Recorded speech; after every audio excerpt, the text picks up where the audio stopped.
എന്റെ കൈയും കാലും കെട്ടിയിട്ട് ശബ്ദിക്കാൻ പോലും കഴിയാതെ ഞാൻ നോക്കി നിൽക്കെ എന്റെ കൺമുന്നിൽ വെച്ച് ഡോക്ടർ, നിങ്ങൾ വീണ്ടും പഴയ പല്ലവി തന്നെ ആവർത്തിക്കുകയാണ്. എന്റെ കക്ഷികൾ എന്തിനു വേണ്ടി നിങ്ങളുടെ കുടുംബത്തോട് ക്രൂരത കാട്ടണം? എന്നോടുള്ള വൈരാഗ്യം തീർക്കാൻ. ഇവർ ചെയ്തു വന്ന പല തെമ്മാടിത്തരങ്ങൾക്കെതിരെ ഞാൻ ശബ്ദമുയർത്തിയിരുന്നു, പരാതി നൽകിയിരുന്നു. ആ വൈരാഗ്യത്തിന് പക തീർക്കുകയായിരുന്നു അവർ. ഡോക്ടർ, തെളിവുകൾ കൊണ്ട് സ്ഥാപിക്കാൻ കഴിയാത്ത കാര്യങ്ങളാണ് നിങ്ങൾ ഈ പറയുന്നതല്ല.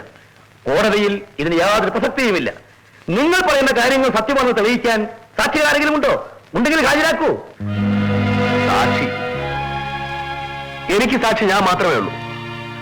പിന്നെ എല്ലാം അറിയുന്ന ഈശ്വരൻ. യുവർ ഓണർ, പ്രോസിക്യൂഷനോടുള്ള പ്രതിപക്ഷ ബഹുമാനത്തോടുകൂടി തന്നെ എന്റെ കക്ഷികൾക്ക് ഈ കേസുമായി ഒരു ബന്ധമില്ലെന്ന് സ്ഥാപിക്കാൻ അലീബി എന്ന് നിയമം അംഗീകരിക്കുന്ന ഒരു ചെറിയ തെളിവ് ഞാൻ ഹാജരാക്കട്ടെ. ബാലു, ചന്ദ്രു, രാമു, വിൽസൺ, ഈ കക്ഷികൾ 4 പേരും. കൂട്ടത്തിൽ മിസ്റ്റർ ചന്ദ്രു ഇന്ന് കോടതിയിലില്ല.